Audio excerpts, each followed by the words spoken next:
네, 안녕하십니까. 김 선생의 서울 이야기를 진행하는 강사 김효입니다. 이번 시간에는 공예 토산품점에 대해서 좀 알아보도록 하겠습니다. 자, 어떤 여행지를 갔을 때 그곳을 기억하고 기념하기 위해서 우리가 사곤 하는 이런 여행 기념품, 특히 그 지역의 특색 있는 토산품으로 만들어진 이런 기념품들을 파는 것이 바로 이 공예 토산품점이 되겠는데요. 사실 이 우리나라의 토산품 판매에 어떤 의미에서 원조의 역할을 했었던 것이 바로 이 해시상회, 즉 우미이치 상회라고 하는 사실을 여러분들 혹시 아시나요? 일제강점기에 일본 정부 자체가 그들이 식민지 조선을 그들 내지인 일본인들의 자부심으로 보고 이곳에 대한 여행을 적극 장려하게 되면서 우리나라가 일본인들의 중요한 인기 여행지로 이렇게 부상을 하게 됩니다. 그런 분위기 속에서 여행 기념품이나 선물로 재현되었었던 고려 청자나 분청사기, 신설로, 나전칠기 등 이런 조선 토산품들이 대단한 인기를 끌게 되었고요.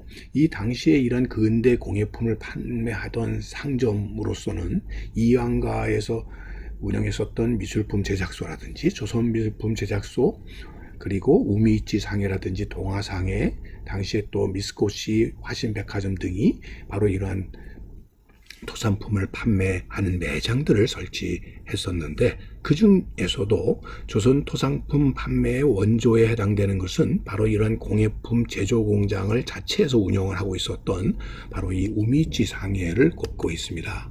자, 이 우미이치 상해가 바로 해시상해가 되는데, 이 미야게라고 하는 것이 바로 이 토산품을 의미하는 건데, 일본 사람들에게 있어서 이런 하나의 전통이라고 할까요? 이런 것들이 바로 오미야게라고 해서 각 지역의 특산품, 이 토산품들을 여행을 갔다 오면서 하나의 선물로 주는 것이 하나의 전통이었고, 그러다 보니까 일본인들이 이 조선에 여행을 와서 이런 미야게, 이 토산품들을 사가게 되면서 이런 해시상해와 같은 것이 크게 화랑을 이루었다라고 보시면 되겠습니다. 오늘날 우리들에게도 여행을 가서 뭐 천안하게 되면 호두과자라든지, 뭐 제주하게 되면 뭐 오메기떡 같은 것들을 사오는 이런 과자나 차와 같은 이런 먹거리를 선물로 사오는 것으로부터 출발을 해서 그 각 지역의 특산품을 이렇게 사오는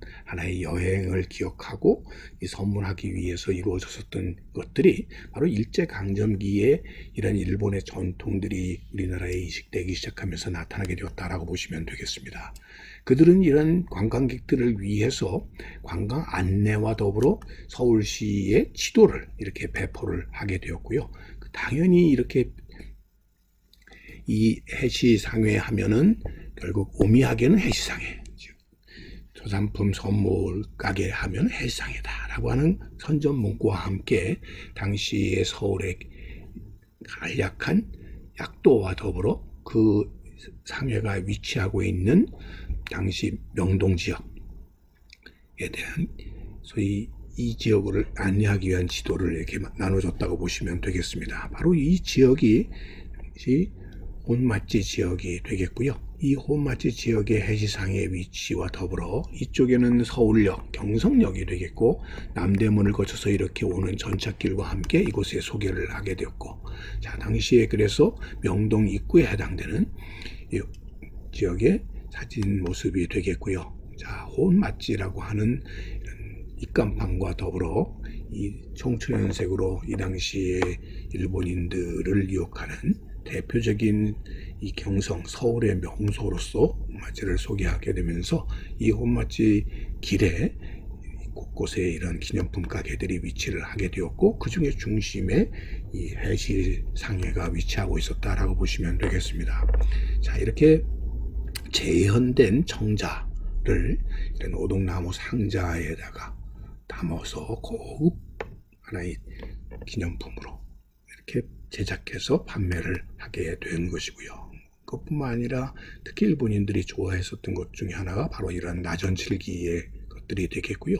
풍경을 담은 이런 사진집 것들도 당시에 중요한 기념품이었다고 볼 수가 있겠습니다. 자, 나전칠기를 이렇게 상자에 담아서 파는 형태가 되겠고요.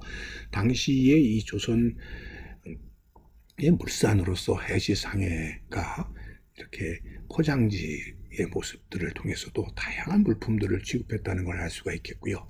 자, 이런 인형들을 담고 있었던 당시의 상자 모양이 되겠고요.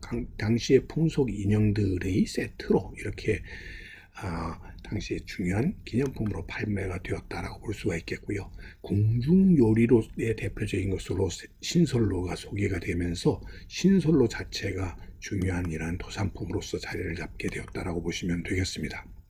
그래서 해시상해의 막과 근제 직접 만들었다고 하는 이런 신설로가 크게 유행을 하게 되었고요. 여기에 보면은 광화문이라든지 이런 모형들이 들어가 있는 것을 볼 수가 있겠습니다.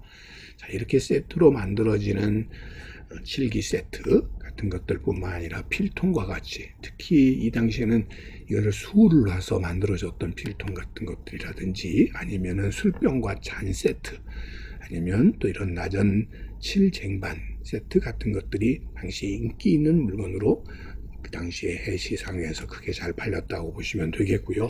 사실 이러한 전통들이 쭉 유지돼 오면서 우리나라의 현재 박물관 등에서 운영이 되고 있는 이런 전통 민의 제품, 우리의 토산 제품으로서 기념품으로 취급할 수 있는 제품들이 이렇게 판매되게 되는 것들 또한 바로 이런 해시상해와 같은 일제강점기에 우리나라의 토산품들을 하나의 선물로서 혹은 기념품으로서 재현해서 판매하는 전통이 오늘날까지 이어져 오는 것이 그 계기가 되지 않았나 싶습니다.